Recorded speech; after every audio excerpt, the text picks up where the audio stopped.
예, 이제 오늘을 마지막으로 스가랴서가 마무리가 되어집니다. 오늘 스가랴서 14장 12절에서 21절의 말씀은 어제 본문이었던 그 여호와의 날에 대한 또 이제 설명입니다. 여호와의 날은 9절에 보시면은 여호와께서 천하의 왕이 되시리니 그날에는 여호와께서 홀로 한 분이실 것이요 그의 이름이 홀로 하나이실 것이라라고 하는 이제 하나님께서 천하 만국의 이제 왕으로 왕이 되어지는 그 날이 이르겠다. 그래서 하나님이 진정한 왕이 되시고 이제 하나님이 왕이신 그 나라의 완성이 되어지는 날이 올 것이다. 이제 그게 그 날이고 여호와의 날입니다. 그래서 이것은 종말의 때에 완성될 그 하나님의 나라를 말씀하고 있고요. 그래서 계시록과 연결되는 그 부분은 이제 새 하늘과 새 땅에 대한 말씀을 하실 때 계시록 21장에 모든 만물을 내가 이제 새롭게 하리라라고 하는 이제 하나님께서 주시는 그 하나님의 완성된 하나님의 나라에 대해서 설명을 합니다. 그래서 오늘 이 14장의 마지막 말씀도 그러면 여호와의 그 날, 여호와께서 완성될 그 하나님의 나라에 일어날 그 일들에 대해서 12절, 21절에서 말씀을 하고 있습니다. 이 12절, 21절에서 세 가지 일들이 일어나는데 첫 번째로는 먼저 보시면은 12절에서 15절입니다. 12절, 15절에서 이 하나님을 그 예루살렘을 치러 올라온 즉 이제 하나님을 대적하는 자들의 그 받을 심판을 이제 말씀을 하고 계십니다. 하나님을 대적하는 자들의 받을 심판은 12, 13 또 14, 15절에 보면은 세 가지 그 심판으로 나뉘어지는데 첫 번째 12절에서는 썩는 재앙입니다. 썩는 재앙. 그래서 보시면 예루살렘을 친 모든 백성에게 여호와께서 내리실 재앙은 이러하니 섰을 때 그들의 살이 썩고 또 그들의 눈동자가 눈구멍 속에서 썩고 그들의 혀가 입 속에서 썩을 것이요 하면서 이제 썩는 재앙을 하나님께서 그 대적자들에게 주시는 심판이 임합니다. 13절에서는 피차 이제 서로 자기들끼리 싸우면서 자멸하게 되는 재앙이 있습니다.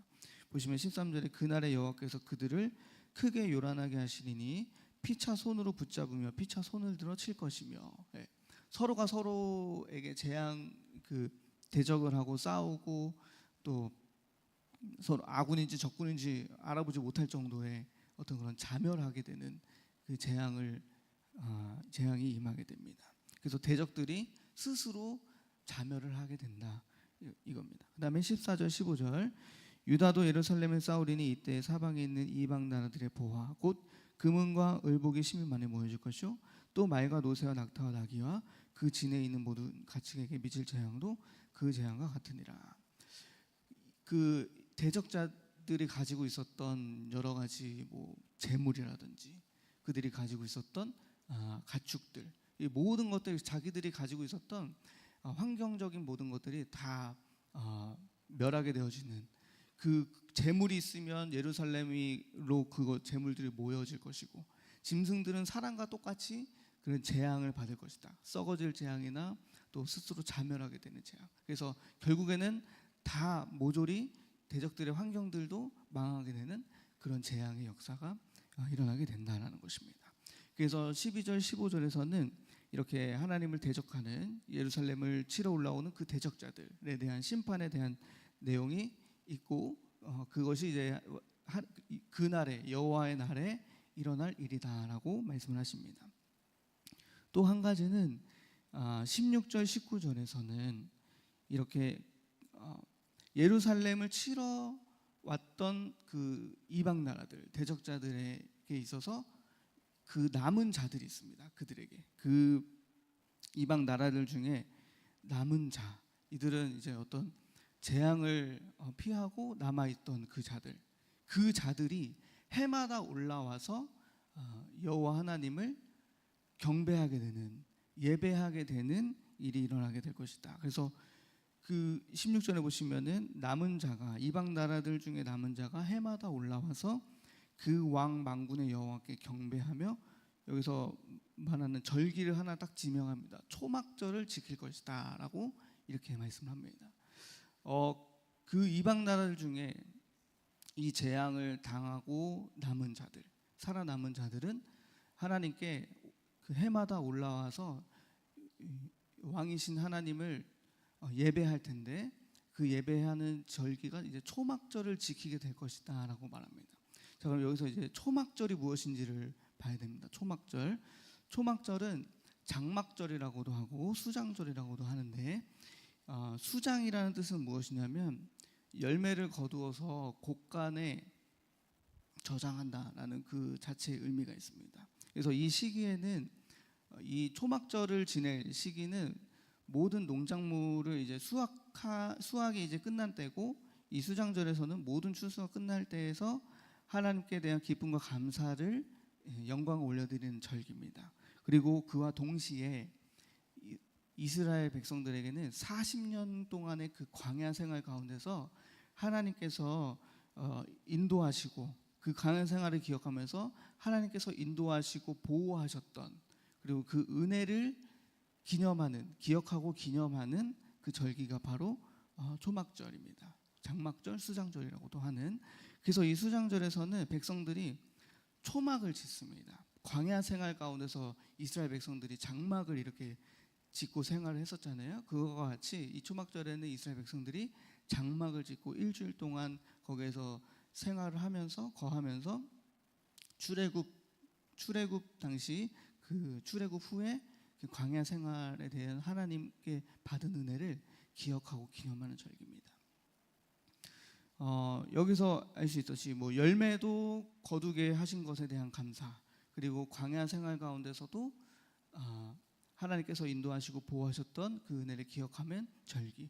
결국에는 이 초막절은 하나님께 우리에게 주어진 모든 것이 하나님의 은혜였음을 기억하는 절기가 바로 초막절입니다. 그래서 이 하나님의 은혜를 알고 하나님을 높이면서 이렇게 기념하는 절기가 초막절입니다.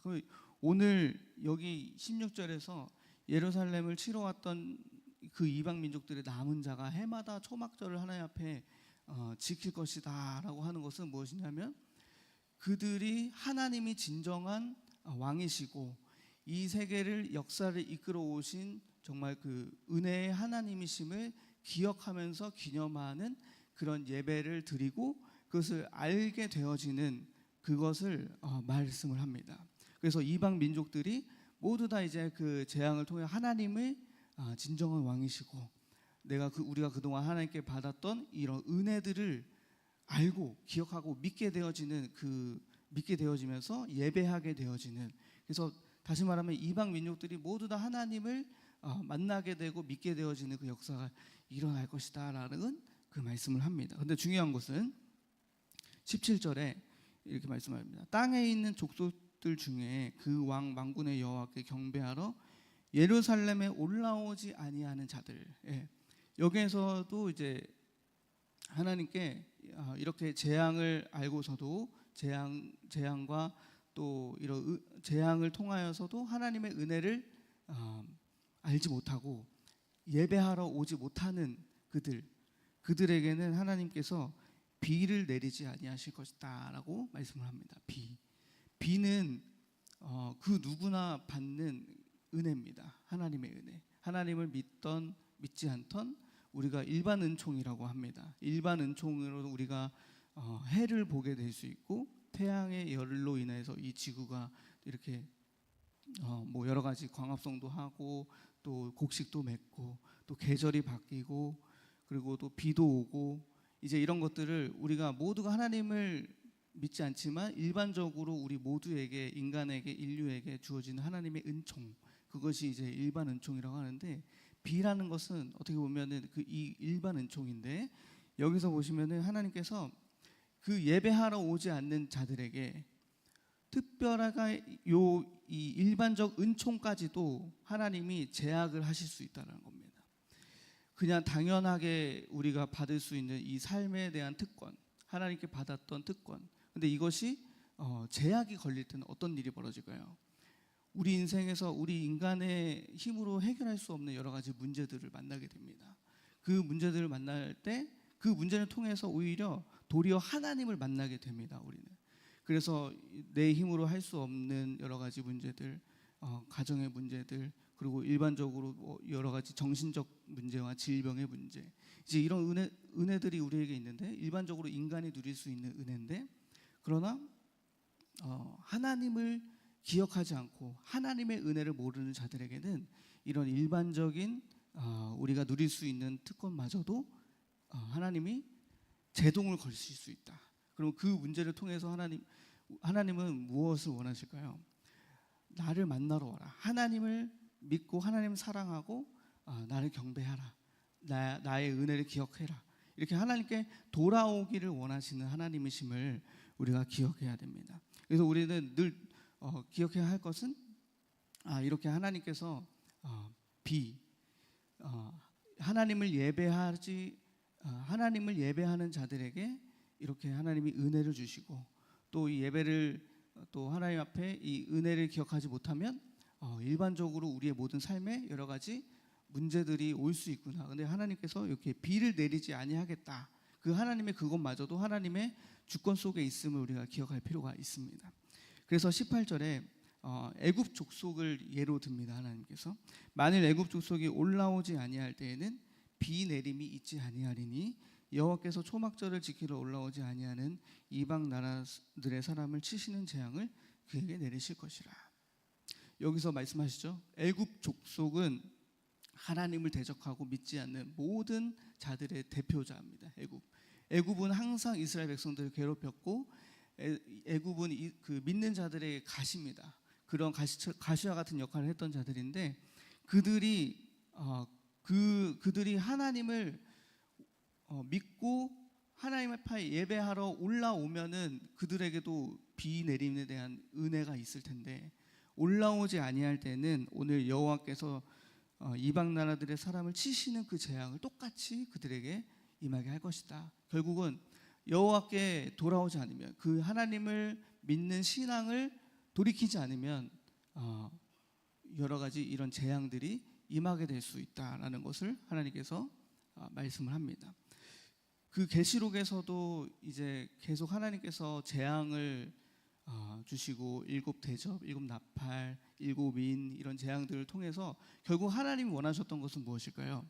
심판받기를 원하셨던 것이 아니라 그런 재앙과 심판 문제를 통해서 하나님께 돌아오라는 그런 사인을 우리에게 늘 주셨던 것이고, 오늘 이 시기를 살아가는 우리들에게 있어서도 어떤 것이 있냐면, 이 시기는 예수님이 오시고 부활하신 사건 이후로 이제 종말을 살아가는 시기이고, 그리고 또 이제 말세를 지나가는 그 시기인데, 이 시기에서 우리가 만날 수 있는 여러 가지 이 말씀이 적용되는 부분은 무엇이냐면, 우리가 만나는 여러 가지 문제들, 그리고 이 사건들을 통하여서 우리는 우리의 중심이 하나님께 돌아서지 않았는가를 점검하고 이 종말의 시기를 보내야 하는 것이고, 우리에게 주어진 여러 가지 재앙과 문제를 통해서 우리는 심판받을 하나님을 원망하고 또 의심하고 불신하는 것이 아니라 그 문제를 통해서 믿음으로 바꿔나가고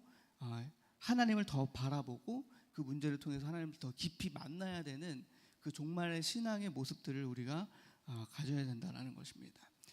그래서 문제는 축복이 되는 것이고, 더욱 하나님을 깊이 알아갈 수 있고, 그 문제를 통해서 하나님의 은혜를 깊이 체험할 수 있는 그 하나의 축복의 통로가 되는 것이 바로 우리 삶에 여러 가지 나타나는 문제입니다. 그런데 그 속에서 그것을 해석하지 못하고 복음의 해석이 없이는 그 문제를 축복으로 우리가 여길 수 없기 때문에, 이 시기에도 말세의 심화를 지나면서까지도 중요한 것은 예수 그리스도의 복음으로 우리가 해석할 수 있는 믿음의 시각을 갖는 것이 굉장히 우리에게 중요하다는 것입니다. 그래서 이렇게 16, 19절 모든 민족들이 하나님을 경배하게 될 것이다 라는 그 일들이 벌어지게 되고요. 마지막 20절, 21절에서는 이제 하나님께서 거룩함에 대한 이야기를 하시는데요. 그 날에는, 여호와의 날이 임하면은 말 방울에까지 여호와께 성결이라 기록될 것이라.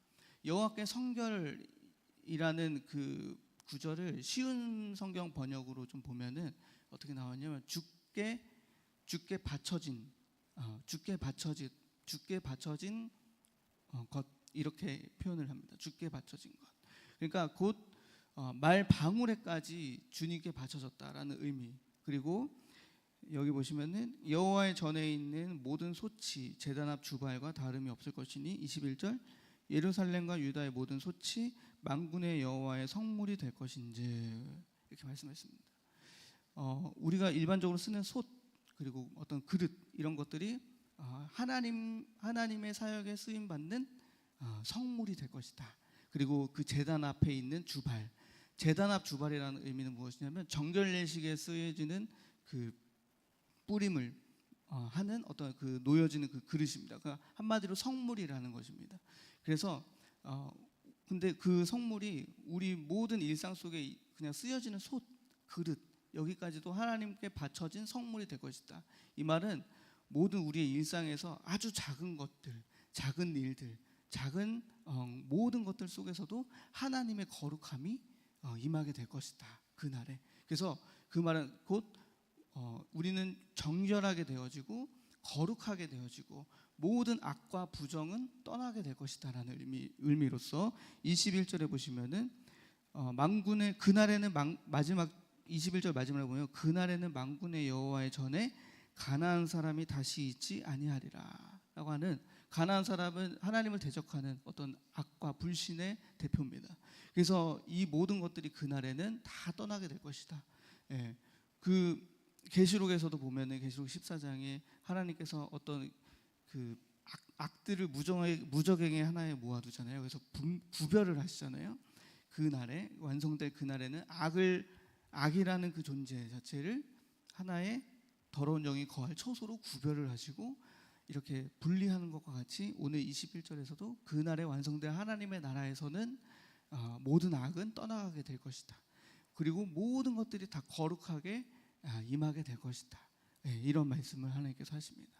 그래서 오늘 스가랴 14장에서의 그 말씀 속에서 하나님을 대적하는 자들의 심판 그리고 남은 자들이 하나님을 경배하는 초막절을 지키게 되는 그 하나님의 은혜를 기억하는 모든 이방 민족들이 하나님을 예배하게 되어지는 일이 벌어지고 예배하지 않는 자들에게는 또한 재앙이 임하게 될 것이다 라는 것도 말씀을 하시고 20절 21절에서는 그냥 어떤 그 성전 안에서만의 거룩이 아니라 우리의 모든 일상 속에 아주 작은 일과 작은 사역 작은 것들 속에서도 하나님의 거룩함이 임하게 되는 모든 악이 떠나게 되어지는 그 하나님의 나라가 이제 이렇게 완성이 될 것이다 라는 그 세 가지의 일들을 오늘 말씀을 드렸습니다. 그러면 이제 이 세 가지 일을 통해서 적용에 대한 메시지를 함께 나누고 마치도록 하겠습니다.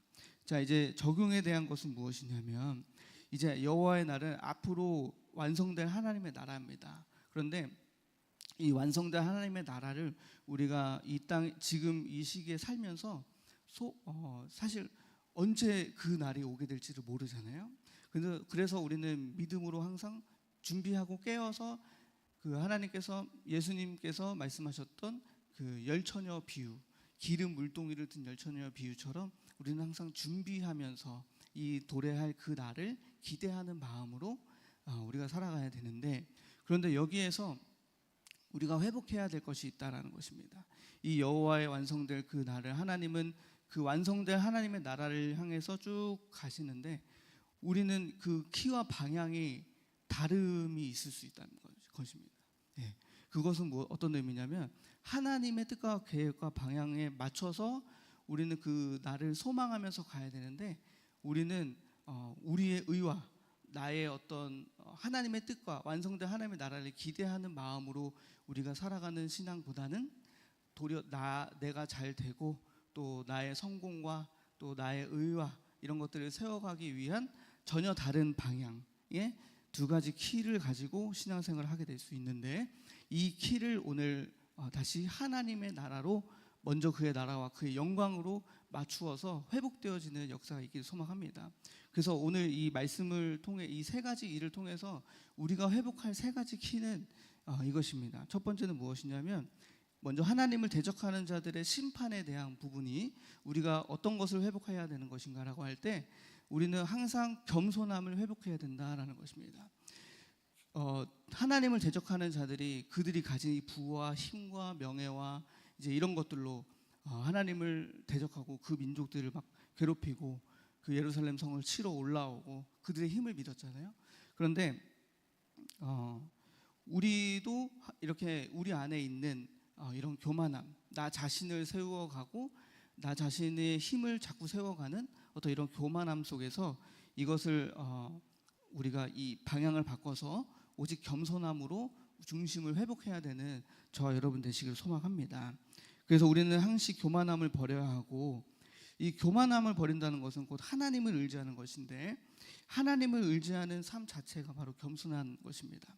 그래서 이거를 좀 더 깊이 들어가면은, 제가 예전에 그 CCC를 동아리를 들어가 보진 않았는데 거기에서 관련된 어떤 내용들을 배웠을 때 어떤 게 있었냐면, 우리의 마음의 이 마음의 방향키를 조종할 수 있는 그 왕좌, 의자가 있다는 것입니다. 우리 마음의 왕자. 그래서 이 왕좌에 누가 앉아 있느냐, 내가 앉아 있느냐, 사단 마귀가 앉아 있느냐, 하나님이 앉아 있느냐, 이런 거를 사형리 중에 그런 걸 배웠던 기억이 납니다. 그래서 그 교만함이라는 것은, 이렇게 겸손함을 회복한다는 것은 우리의 그 마음의 왕좌 자리에서 매일 내려와서 그 자리에 하나님을 모셔두는, 그것이 바로 교만함을 내리고 겸손함을 회복하는 가장 빠른 길이다라고 저는 이제 묵상이 되더라고요.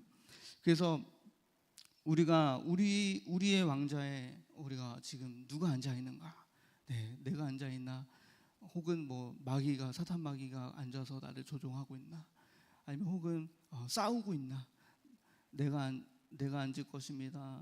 하나님이 앉을 거, 하나님 비켜주세요. 내가 앉을 거예요. 아니면 뭐 이제 이러고 있나? 이제 이런 부분들을 우리가 생각을 해볼 수가 있겠습니다. 그래서 성경에서도 보면은 다윗과 사울 왕의 이야기를 통해서 교만과 겸손에 대한 부분을 교훈을 얻을 것은 무엇이냐면, 사울 왕은 성령으로 시작했으나 하나님의 영이 떠났습니다. 그 이유는 아말렉과의 전투 속에서 하나님의 말씀을 기다리고 순종하는 것보다 자기의 뜻과 마음대로 그 예배를 집례하고, 그러면서 하나님의 말씀을 순종하지 아니함으로 그의 영이 떠나서 하나님께서 그를 버렸습니다. 그래서 결국에는 말씀을 순종치 않고, 그 말씀을 순종치 않았다는 것은 지금 함께 하시는 하나님을 무시하고, 하나님을 내 마음의 주인으로 모시지 않고 자기가 주인이 되어서 자기의 인생을 꾸려가는 어떤 이런 모습을 사울 왕이, 그렇게 악한 영의 여러 가지, 또 다윗에 대한 시기와 여러 가지 또 급한 자기의 두려움과 이제 이런 것들을 통해서 해결받지 못한 육신의 문제를 통해서 그렇게 사울 왕이 무너졌다라는 것입니다. 그래서 그러나 다윗은 가장 그 인생의 초기에는 보잘것이 없어 보였으나 그의 인생 속에서 결정적 순간에 항상 하나님 앞에 신앙 고백을 잘했던 것을 우리가 알 수 있습니다. 골리앗의 사건들 속에서도 골리앗은 칼과 단창으로 나오지만 나는 만군의 여호와 이름으로 너의 앞에 나오노라, 이렇게 신앙 고백을 해서 하나님이 보시기에 저 다윗이라는 사람은 내 마음에 합한 자다라고 표현하실 정도로, 그렇게 하나님께서 그 다윗의 항상 하나님을 생각하는 중심, 그리고 사울 왕을 대할 때도 그 사울 왕이 다윗을 죽이려고 하는 그 시기에서도 다윗이 고백하는 것은 무엇일까요? 하나님이 세우신 그 종을 내가 어찌할 수 없다, 라고 하는 그 고백 속에서 항상 다윗의 왕좌에는 하나님께서 앉아 계셨던 것을 알 수가 있다는 것입니다. 이런 사건들을 통해서. 그래서 이것을 우리 삶의 적용을 통해서 보면은 우리의 삶에서 이제 이런 여러 가지 사울과 같은 일이 벌어질 수도 있고, 또 다윗과 같은 사건들이 벌어질 수 있는데, 이 속에서 우리는 사울과 같이 지금 대처를 하고 있는지, 다윗과 같이 신앙 고백을 하나님 앞에 드리고 있는지, 그래서 이 신앙 고백이 굉장히 우리 삶 속에서 중요하다라는 것을 또 알 수 있습니다. 그래서 우리는 늘 우리의 자리에 내가 내려오고 하나님이 주인 되어 주시는, 그래서 갈라디아 2장 20절에 그런즉 이제는 내가 사는 것이 아니요 부활하신 그리스도께서 내 안에 같이 함께 사는 것이라라고 말씀하셨듯이 우리의 인생의 모든 주인이 이제 내가 계속 죽는 것, 내가 매일 나의 왕자의 자리에서 내려오는 것이 바로 내가 매일 십자가에 죽는 것이고 그 죽음을 통하여서 주님이 드러나시고 주님이 이끌어 가실 수 있도록 하는 것이 바로 우리의 겸손함의 중심을 회복하는 것이다라는 것입니다. 그래서 늘 힘을 의지하고 어떤 부와 명예를 의지하는 것이 아니라 늘 하나님을 의지하고 늘 약간 바보 같은 그런 인생이 되어지 보일 수는 있지만 그래도 하나님의 음성을 듣기 위해서 항상 애쓰고 다윗과 같이 이렇게 중심을 회복할 수 있는 오늘 저와 여러분 되시길 소망합니다. 두 번째는 무엇이냐면 오늘 초막절을 지켰습니다. 그래서 이 초막절을 지키며 하나님께서 비를 내려주시고 초막절을 지키지 않으면 비 내림을 그칠 것이다, 재앙이 임하게 될 것이다 라고 말씀하셨습니다. 저는 이제 이 말씀 속에서 우리가 적용해 볼 것은 예배의 중심 회복을 반드시 우리가 해 나가야 된다는 것입니다. 16절 19절 안에서 그 강조하는 것이 있습니다. 무엇이냐면 그 왕 만군의 여호와께 경배하러 올라와서라고 합니다. 하나님 표현할 때 그 왕 만군의 여호와 이렇게 고백을 합니다. 그래서 예배라는 것은 왕이신 그 하나님을 높이는 시간이고 오늘도 예배를 통해서 나의 자리에서 내려오고 그 나의 자리를 하나님께 드리는 그 시간이 바로 예배 시간이고 하나님을 높이는 시간이 바로 예배의 시간입니다. 그래서 이 나의 예배는 나의 왕자를 내려놓고 왕이신 하나님의 말씀을 우리 담임 목사님의 강단 메시지를 통해서 그 말씀을 듣고 어명을 듣고 우리의 삶을 인생을 이렇게 헤쳐나간 듯이 그 속에서 이제 예배의 중심을 회복할 것이 있습니다. 그것은 무엇이냐면 오늘 하나님이 우리의 왕이 되심을 선포하는 것이고 또 고백하는 우리의 예배 안에서의 영적 중심으로 변화되는 것. 그것은 다시 말하면은 예배의 주인이 내가 아니라 바로 하나님이시다는 것을 이 예배 시간에 우리가 선포하고 고백해야 된다는 것입니다. 예배 시간의 주인이 내가 된다는 것은 하나님의 말씀에 대한 귀를 닫는 것. 그 말씀에 대한 귀를 닫고 딴 생각과 자꾸만 자기의 자아가 죽지 않고 살아서 예배는 예배고 내 삶은 내 삶이고 이렇게 동떨어진 그 인생으로 나아가는 것이 예배의 실패입니다.